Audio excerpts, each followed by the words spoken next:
Hey, welcome back to the Tony Kinnett Cast here on 93 WIBC, your home for popping the bubble of, all of the hyperbole and nonsense. Ron, I gotta be honest, I don't have like a catchphrase for the show yet.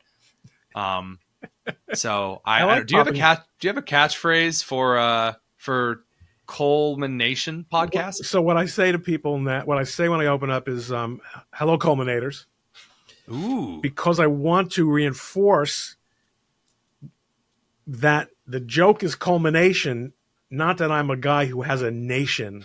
Oh, I see. Because why would I would find that annoying. Well, you are Orthodox Jewish, so you're supposed to be scheming for the control of all the nations, or so I'm told. Right, but then I wouldn't name it after myself. I would name it after something that I really loved, like Money Space Nation, Lucre Nation. Oh. Okay, now I'm picking up what you're putting down. So, look, here's the real question. We're on with Ron Coleman this evening, and I'm being told that since the Arizona Supreme Court has confirmed the abortion law on the books, that this is immediately going to flip Arizona blue. I mean, so hard, so fast, like Kerry Lake is going to be left in the dust, and this is just the end of time for Trump to run for the White House in 2024. You are the legal expert. You're the guy who understands culture, who understands the goobers across the country. Is there anything to this? Well, there might be, but let's unpack it, as we say, Tony. Nice.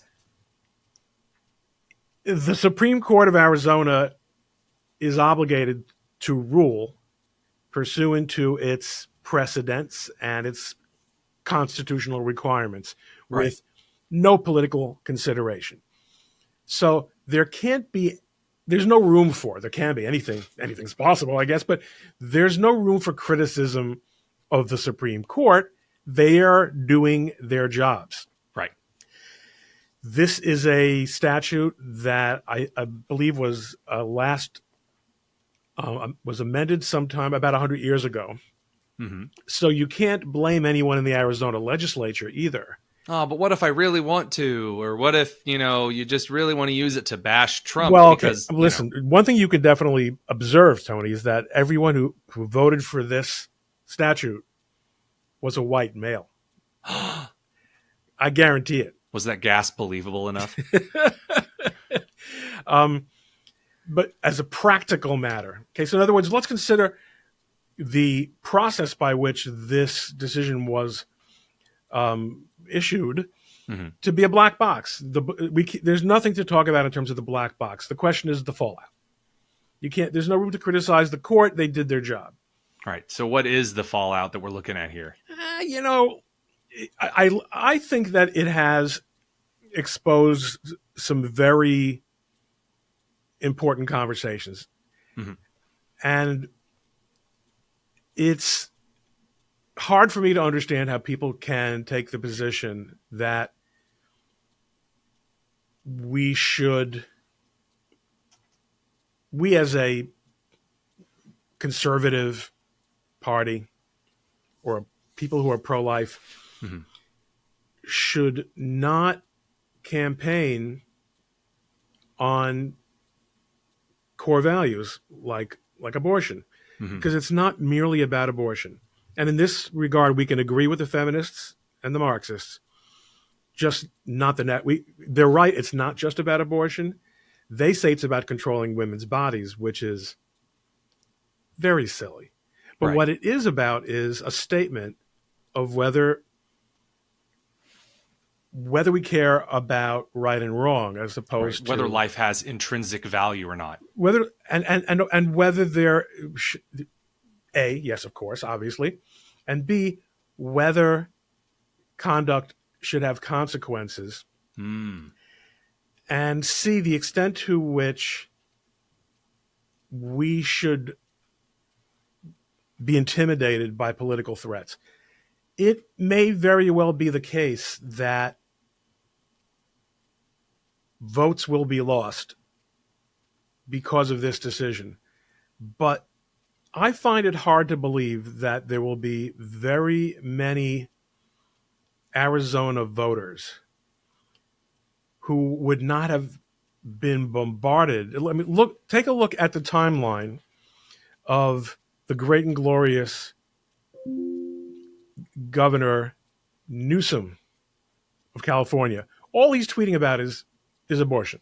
Mm-hmm. Yeah, it's his whole shtick. Whether or not that's because he still thinks maybe he's going to be the guy they slide in for Biden when he forgets how to find his way to the convention hall, or whether it's because he's just being a dutiful Democrat and is looking at the medium run, they're going to get this message no matter what.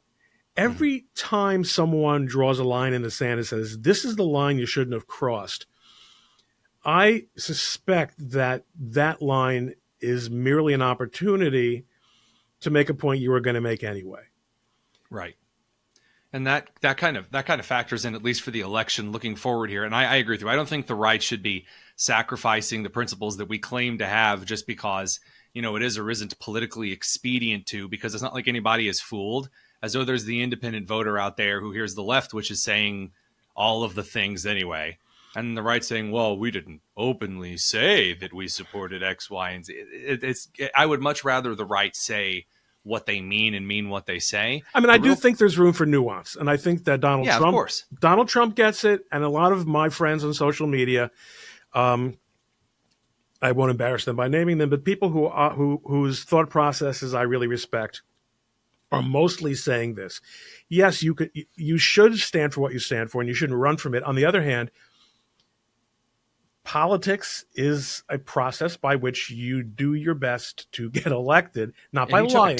He took a ton of the wind out of Biden's sails by making the statement that he made. He really did. Just a ton. And that's why, again, another reason that I said this on another show today, that I'm not terribly fussed over Trump's statement is because Trump says a lot of things during the campaign, and it really matters who he appoints and the makeup of the Congress once he gets into office. That's far more valuable. But more so than that, I got to tell you, what I think is the funniest thing is the Democrats and the left as a whole are throwing their entire electoral weight behind the idea that you have every demographic in the country, and then on the other side, you have suburban white women between the ages of 25 and 50.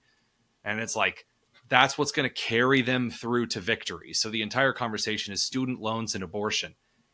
Is there enough geographic and demographic weight to that?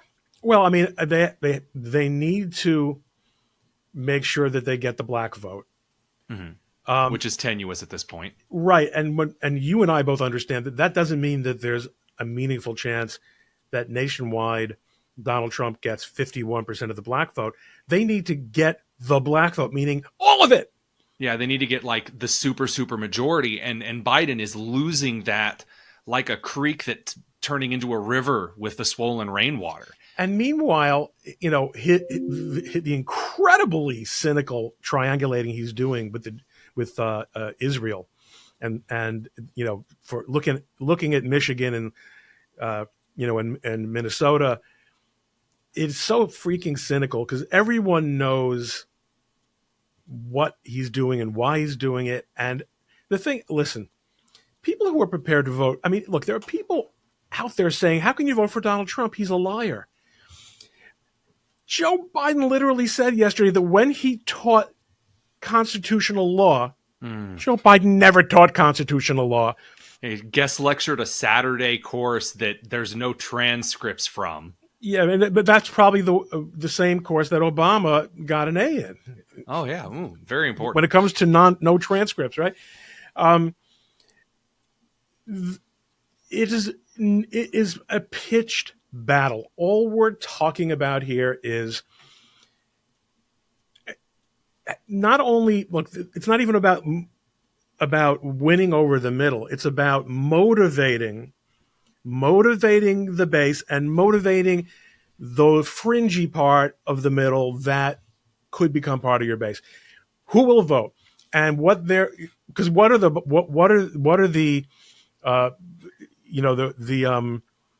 Hamas friends threatening Biden? We're going to stay home. They're not threatening to vote to Trump because even though all the Jewish liberals would have you think that, and non-Jewish liberals, that Trump's an anti-Semite, utterly preposterous. No Palestinian supporter is under any such illusion. Not the slightest. No, not even a little.